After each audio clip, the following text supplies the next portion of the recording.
ভাই রে ভাই, একটা মানুষের স্ট্যামিনা লেভেল কোন লেভেলে হইলে সকালবেলা একা একা উঠে চলে আসতে পারে গোলাপগ্রাম। হ্যাঁ, শীতের এক সকালে আমার হঠাৎ করে মনে হলো যে কেউ আমাকে গোলাপগ্রাম নিয়ে যাচ্ছে না, তো কি হয়েছে, আমি একাই চলে যাব। ইউটিউবে একটু সার্চ দিলাম কিভাবে যেতে হয়, দেন তারপর রওনা দিলাম। হ্যাঁ, চলে আসলাম গোলাপগ্রামে। আর এটা অনেক আগের করা ভিডিও, গরমকালে দিচ্ছি দেখে কেউ আবার মাইন্ড খাবেন না। তো যাই হোক, যখন গিয়েছিলাম তখন চারপাশে কুয়াশা ছিল, একেবারে কুয়াশার চাদর ভেঙে যেতে হয়েছে, এরকম অবস্থা ছিল। আমি ভেবেছিলাম হয়তো আজকে আর সূর্যটা উঠবেই না, ওই দিন যেটা ভেবেছিলাম, কিন্তু পরে সূর্য উঠেছিল। আর গোলাপগ্রামে এত কষ্ট করে যেতে হয়েছে, কিন্তু যাওয়ার পর এই গ্রামের সৌন্দর্য দেখে আমার মনটাই ভরে গিয়েছে এবং মনে হচ্ছে কষ্টটা সার্থক হয়েছে।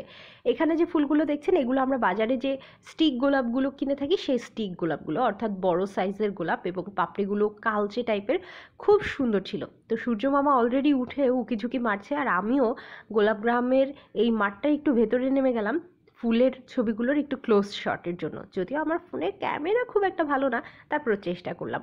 আর এই বাগানটাকে কেন্দ্র করার কারণ হচ্ছে এখানে হলুদ লাল গোলাপটা দুইটাই ছিল, মাঝে একটা সাদা গোলাপেরও গাছ ছিল। আর এখানে যেটা, এটা হচ্ছে গোলাপি গোলাপের একটা গাছ, মিক্সড ছিল কিছু কিছু। তো ওদের সাথে আমি কথা বলছিলাম আর জানতে চাচ্ছিলাম যে চারা পাওয়া যায় কিনা। তো ওরা যেটা বললো যে এই গোলাপের আসলে সরাসরি ডাল কেটে কোনো চারা হয় না, কলম দিয়ে চারা করতে হয়। তো আমি প্রসেসটা দেখতে চাইলাম, ওরা এক পর্যায়ে আমাকে দেখিয়েছেও। তো আমি মানে যখন ভিডিওটা নিচ্ছিলাম তখন আমার মনে হচ্ছিল, বৈশাখী তুমিই পারবে এভারেস্ট জয় করতে। শীতের সকালে যদি তুমি চলে আসতে পারো একা একা গোলাপগ্রাম, তাহলে তোমার দ্বারা সব সম্ভব। আর আপনাদেরকেও বলে রাখি, যেখানে যেতে ইচ্ছে করবে, যদি আপনার সামর্থ্যের মধ্যে সেটা হয়, তাহলে চলে যাবেন। কোনো কিছুর জন্য জীবনে আফসোস রাখার দরকার নেই, ঠিক আমার মতো। তো যাই হোক, গোলাপের ভিডিওগুলো নিচ্ছিলাম আর মনে হচ্ছিল আমার বাড়ির সামনেও আমি একটা গোলাপের বাগান করে ফেলবো এরকমভাবে।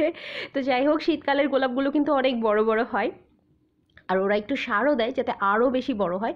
তো বেশ ভালো লাগছিল, রোদও উঠে গিয়েছিল। আর এখানে কিন্তু গোলাপের গাছের পাশে মাম ফুলের গাছ ছিল, যেটা আমরা চন্দ্রমল্লিকার মতো একটা ফুল কিনি, ওইটা তার পাশে দিয়ে কিন্তু কপি গাছ লাগানো ছিল। আর ভাইয়া চলে আসছে ফুল তোলার জন্য।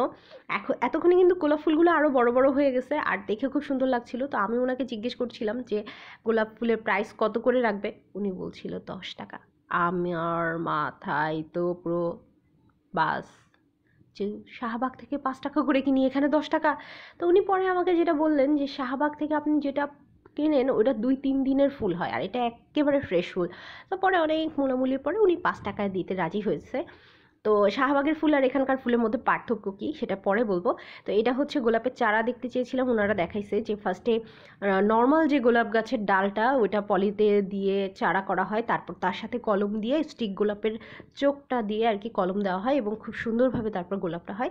এরপরে যখন কলি আসে তখন ওনারা বিক্রি করে। সব থেকে ভালোগুলো হচ্ছে বাগানের জন্য সেল হয়, তারপরে যেগুলো থাকে সেগুলো নার্সারির জন্য।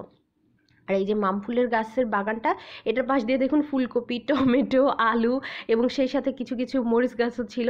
তো পারিবারিক চাহিদার আর কি যোগান দেওয়ার জন্য বোধহয় এইভাবেই লাগিয়েছে, যেটা দেখে আমার খুব মজা লাগছে যে হ্যাঁ, এইভাবে যদি আলের পাশ দিয়ে গাছ লাগানো যায়, একটা দুইটা করে সবজি হলেও তো হয়ে যায় পরিবারে। তো এই যে এতগুলো গোলাপ কিনলাম, এখানে দেখে মনে হবে 50টা গোলাপ আছে, কিন্তু না, মাত্র 20টা গোলাপ। হ্যাঁ, এটাই হচ্ছে পার্থক্য। আপনি শাহবাগ থেকে এক গাদা গোলাপ গাছ গোলাপ ফুল কিনবেন, কিন্তু সেটা আপনার অল্প লাগবে, আর গোলাপ বাগানের টাটকা ফুলে অল্পতেই অনেক হবে। তো এই ছিল ভিডিওটা, সবাই ভালো থাকবেন, আর অবশ্যই পেজটাকে ফলো দিয়ে রাখবেন। টাটা।